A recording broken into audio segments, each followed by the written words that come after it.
everybody. I'm back in my messy office, and welcome to Lesson 1 of WDMD 100. I'm going to jump right into the slides today, so let me go into these.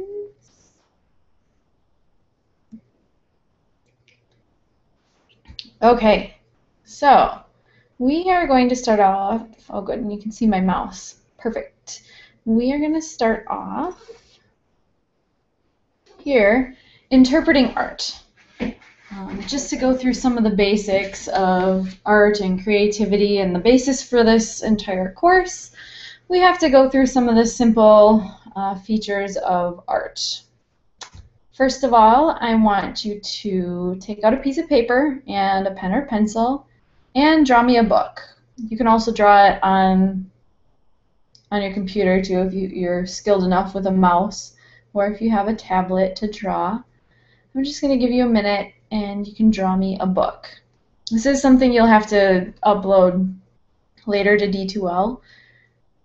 You can either scan it, or you can take a picture of it with your cell phone or something and upload it to D2L, but I do want to see that you at least completed this little task of drawing a book. So I will give you a minute to do that.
There's my book.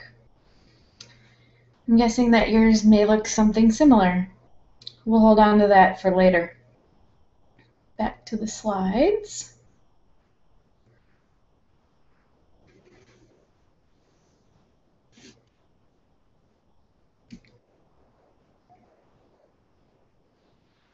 The language of art creates a method of communication. What this means is we communicate through our art. We also communicate through our speech. We communicate through sign language. But another way to communicate is through art.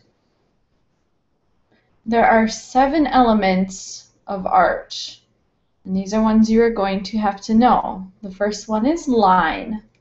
It's pretty self-explanatory. Lines can make up shapes, lines can make up letters, or lines can simply be lines. You'll see a lot of them in this piece of art by Marinetti, created in 1914. You also see a lot of lines in this piece created by Mondrian in 1915. Pretty simple. That is line. Another feature of art is form. Form pertains to the volume or perceived volume. Three-dimensional artwork has depth as well as width and height, and three-dimensional form is the basis of sculpture. However, two-dimensional artwork can achieve the illusion of form with the use of perspective and/or shading techniques. So you look at this is just a photo of a sculpture. You can see it's three-dimensional and it has form. This piece, painted on a wall, is two-dimensional and doesn't really have any form. There is no shading that creates a perspective. This is another drawing of a soldier mending his pants, and the use of shading in his arms, his legs, gives him a three-dimensional look, and that is also form, even though this is a two-dimensional piece of art. There is also space. Space is an area that an artist provides for a particular purpose. It includes the background, the foreground, the middle ground, and refers to distances or areas around, between, and within things. There are two kinds of space, negative space and positive space. Simply put, if you draw an actual object, you can see in black here, it is positive space. If you draw everything around the object, that's the negative space. The negative space right here creates the handle of the scissors. On the left, depending on your perception, you may see this as two faces, one facing right here, one facing left this way. Or you may see this as a white vase. The white vase is created by the negative space of the faces. On the right, you may look at it a little differently. The faces are the negative space, and the black vase is the positive space.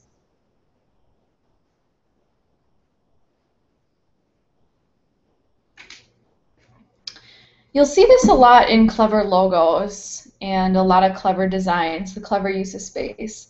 Long ago, the Big Ten Collegiate Football Conference was actually 10 football teams. And then they added another football team, making it 11 football teams. But the problem was, well, should we still call it the Big Ten Conference? Or should we call it the Big 11 Conference? As of recently, I think last year, it's now 12 teams. So they changed their logo once again. But this was their last logo when there was 11 teams. And if you look closely, you can see aside the T in 10, there's a 1 for 11. So it was a clever way of being able to use the name Big Ten while still conveying that there were 11 teams in the conference, using the 11 in the negative space.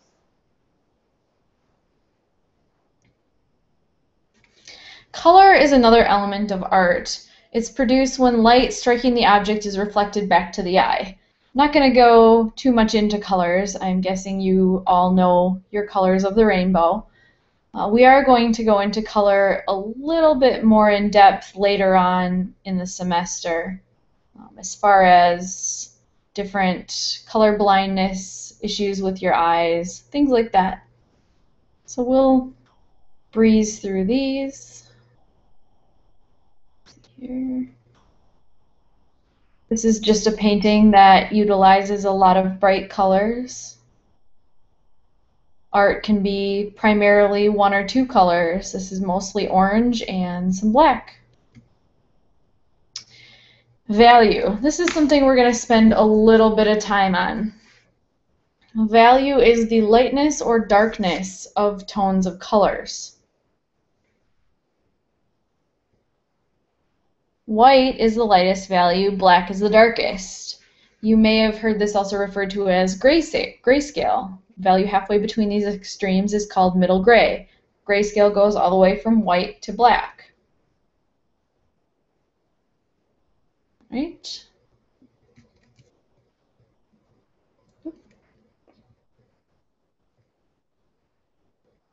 This is a painting by Maholy-Nagy, 1928. It's a pretty grayscale image. There is no color to this.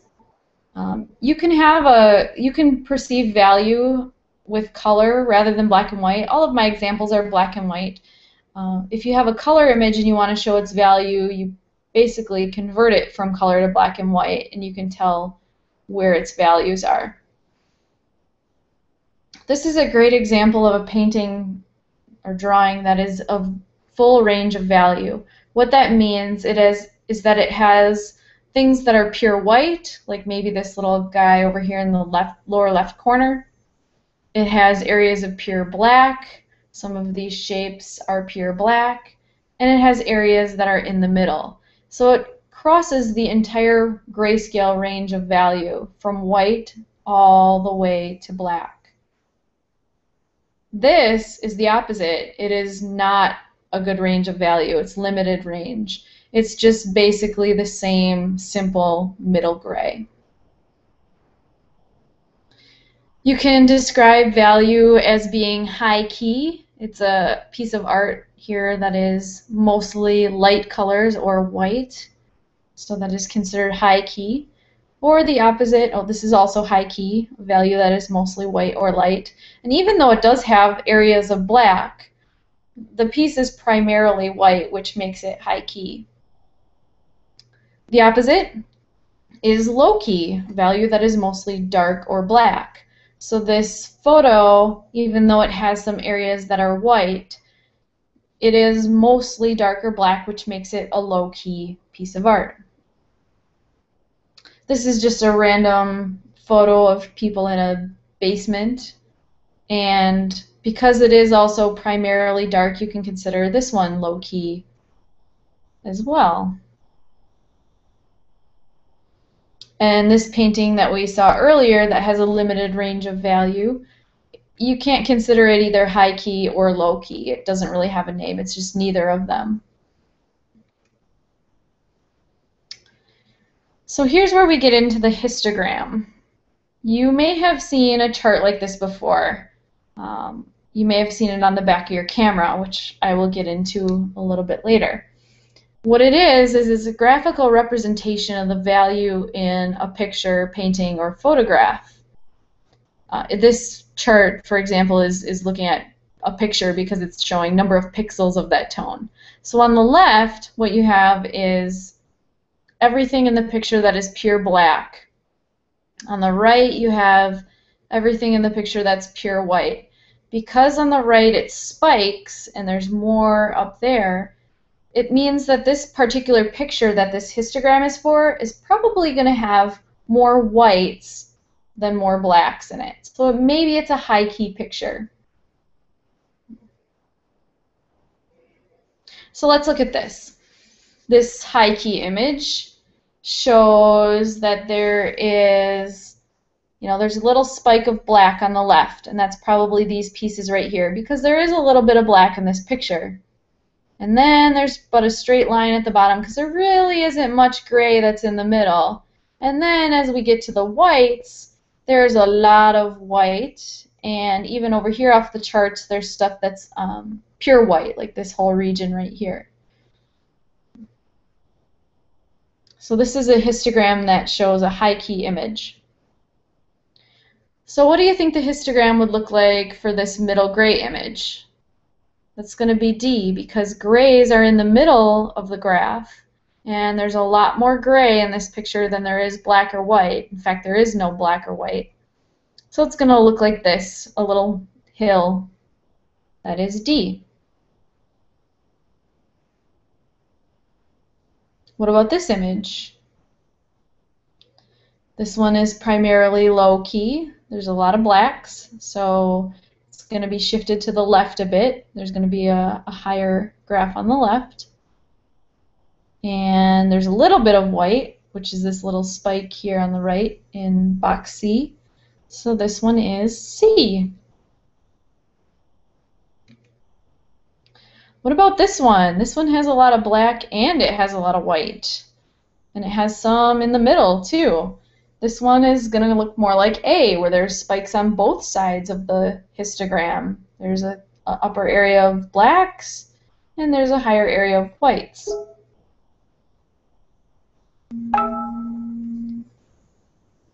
And generally, your normal photograph is going to fall somewhere in the middle. It's going to have some ups and downs all the way through the middle. So this photo of a giraffe is probably going to look something like B. There isn't a lot of white, there isn't a lot of black, it's just all of the colors in between. So if you have a camera, either a digital SLR, some of the littler cameras do as well, the point and shoots. When you view your photo after taking the picture, sometimes you can actually see this little graph, the histogram, on the back of your camera. And the good thing about knowing how to interpret this histogram and interpret the graph is that you can tell whether or not your photo is underexposed or overexposed without even actually looking at the photo on the little screen of your camera. Because sometimes when you're taking your picture, you're out in bright sun, you can't really see that screen very well anyways, and you can't tell whether your photo is overexposed or underexposed. So if you look at this top chart right here, you'll see that an underexposed photo has a lot of its histogram high in the blacks and maybe nothing over in the whites. You'll see that, that makes sense because the histogram chart, shows blacks on the left, whites on the right, and if you have an underexposed photo, it's going to be dark. If you have a properly exposed photo, it should look like that normal hill, like that giraffe photo we saw, where it starts in the left low, gets higher in the middle, and then goes down on the right. If everything is inside the box, isn't like off the charts on one end, then your photo is properly exposed, and you can guarantee it. If your histogram is weighted toward the right and the right side is higher, that means you have a lot of whites in the picture, and your photo is probably going to be pretty overexposed. Now, there are cases where you want that being overexposed, and I'll show that on actually the next slide. So here you can see if you have a photo like on the left, which is fairly underexposed, it's a little dark. The histogram looks like the one on the left where it's showing that it's underexposed. This is actually one, if as long as the histogram is not off the charts and is not spiking, like it looks like it's going completely off of the histogram, you should be able to retouch it to a normal value. It's not recommended. Oops. Here, it's not recommended because, of course, you want to get it right the first time in your camera, but if you have to retouch it, you could retouch it back to a normal histogram value simply by brightening it in Photoshop or whatever image editor you're using. Now even your simplest smartphone has editing tools for your photos. Here you'll see an image or a histogram that is completely spiked off of the charts. So on the right you can see it's higher. This means that the whites are completely off the charts, meaning that if there's any detail in the areas of the white that you want to see in your picture, you're not going to be able to see it, and you are not going to be able to bring it back when you try to edit the photo. That information or the area in the whites is completely gone. Now, if you're looking at, this is the same histogram, or can be the same histogram for the photo on the left and on the right. The photo on the left of the church, that might be okay because what's blown out, per se, which is all the whites that are spiked off the charts in the histogram, it's also called blown out. That means, you're losing the detail in the sky, and you've kind of sacrificed the detail in the sky because you wanted that church to be bright enough. And if you don't mind losing the detail in the sky, that's okay. You can look at your histogram and say, oh, it's overexposed, but I can see the church all right, it's fine. The photo on the right, however, if you were taking a picture of a bride and groom and you saw a histogram that looked like the one above, which has some values spiking off the charts, what you're losing is the detail in her wedding dress, and you can see her wedding dress looks like a plain white cutout. And actually, there's some nice flowers on the dress, there's some texture, and you'd really like to see that in the photo. But this is a picture with this histogram. Everything that is off the charts is detail that you can't get back. So you can't take this bride and groom picture, put it in Photoshop, and bring its exposure down a little bit to bring back the details in the dress. They're gone. So if you were taking this picture and you saw this histogram on the back of your camera, I might be a little bit alarmed, and I would retake the photo at different settings to make the exposure a little less so you can see her dress.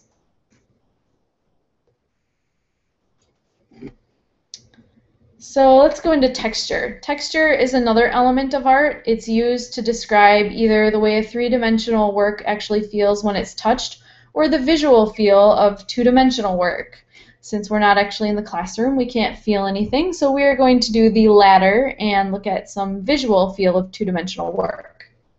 This right here is Van Gogh's famous Starry Night painting. It actually, in person, has a lot of texture. If you've seen it, I've actually seen it. The paint is put on there pretty thick. You can see the texture of the painting. But even when it's portrayed as a flat painting, as it is here, just a picture of it, or a poster, you can see that it also has some texture. This is a drawing. It's also, you can tell it has some texture. It looks like if you reached out and touched it, you know, it would be rough. Here's a photo of a rock, and it has a smooth texture. You can tell that it's smooth, even though this is a two-dimensional piece of art. We also have shape. Shape's another element of art that pertains to the use of areas in two-dimensional space that can be defined by edges. They can be geometric, like squares, circles, hexagons, or organic shapes, like puddles, blobs, leaf, boomerangs, etc. Shapes are defined by other elements of art that we've already mentioned: line, form, space, value, color, and texture. So here's just an example of a painting or drawing that uses shapes. You can see lines in there, you can see different colors, you can see different values in tone. All of that makes up the shapes inside of this picture. There's another use of shapes, different colors and sizes. And an actual photo of a sculpture made of different shapes. So this would have a three-dimensional form because it's a sculpture. So now that we've gone through 7 different elements of art, I want you to take your piece of paper out again and draw me another book, and I'll give you a couple of minutes to draw the book.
I love this. You guys can't see all the gummy bears that I'm eating off the screen.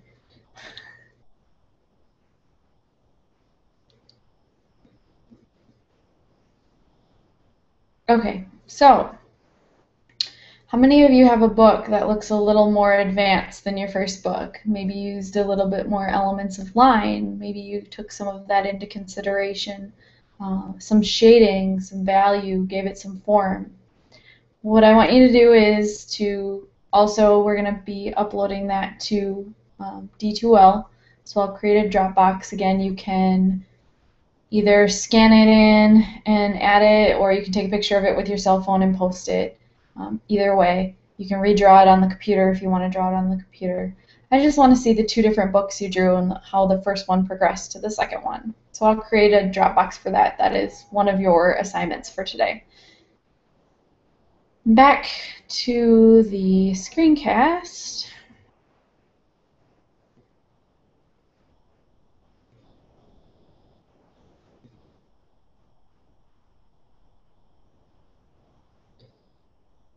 I'm guessing it didn't look like this book. This is somebody's piece of art just created out of a book. It's actually a sculpture.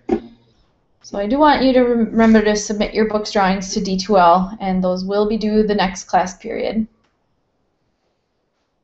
Purposes of art. So there are 4 main purposes of art: decorative, functional, self-expression, and persuasive. Decorative art is pretty easy to distinguish. It's art that we use to decorate our homes or our businesses. There's functional art. So this is actually the swimmer Ryan Lochte, I think his shoe. He designed this shoe. It's all green rhinestones. You can wear it as a shoe, but it is also a piece of art on its own. You'll see this a lot with design students also who design chairs. It's a design thing. One of the main things that designers will do is design the next chair. You can see this one right here. It's pretty unconventional looking, and it is a piece of art in its own. You can also use it as a chair. It functions fully as a chair as well. Purses are a great example of functional art. There are many different purses that we wear and put on our arms proudly because they look nice. Art can be a form of self-expression. Maybe this person who wanted to express their love for a certain farm, or it looks kind of like a flood to me. Who knows? But it was a way for them to express how they were feeling and almost make you feel the same way as well. Scrapbooking. Scrapbooking is art. It is also a form of self-expression, whether it's digital or regular scrapbooking. Selfies. Here you have the Mona Lisa giving duck face. It's also a form of self-expression. Any selfie that you take is a piece of art, and you are expressing part of yourself. It's a different way to think of self-expression as in an art form.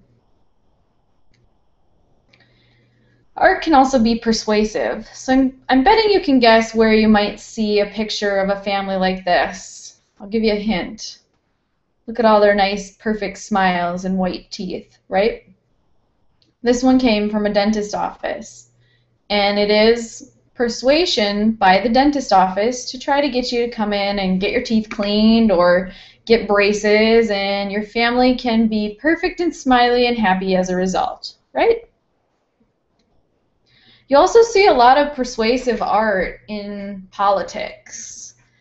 Now look at the picture on the left, in the upper left, of Hillary Clinton. It's not a very nice photo of her. She looks old. The light is pretty harsh. She has a goofy look on her face, like she's in the middle of saying something very stern. This is one way to portray Hillary Clinton in a not so good light. But look at this other picture on the lower right that came from her website. You can see that the angle of the camera is a little different. The angle is, the camera was lower, pointed up at her to make her look more powerful. And that's something to understand too. If you want to make somebody look more powerful in a picture, you put the camera lower and point it up at them, because it'll make them look, bigger than you, stronger, taller. So this one, the camera view is from a little bit lower than her in the lower right here.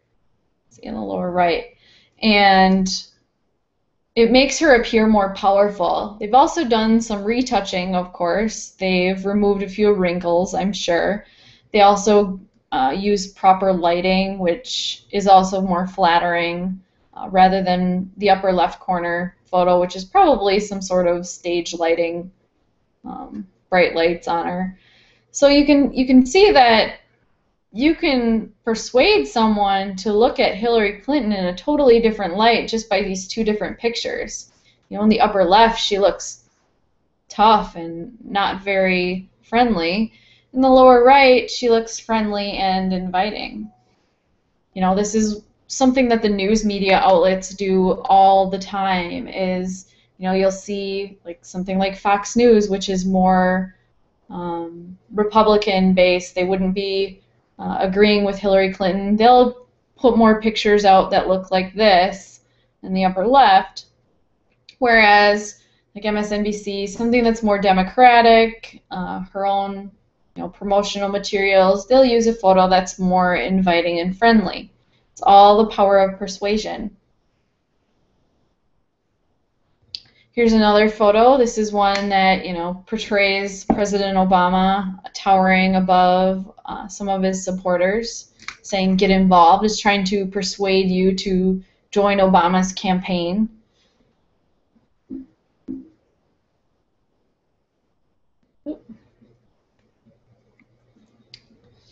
And that is actually the end of the lecture for today. So you do have an assignment out of one of the books.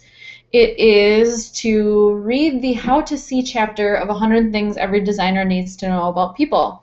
And remember to also upload your 2 drawings of your books. All right, thanks.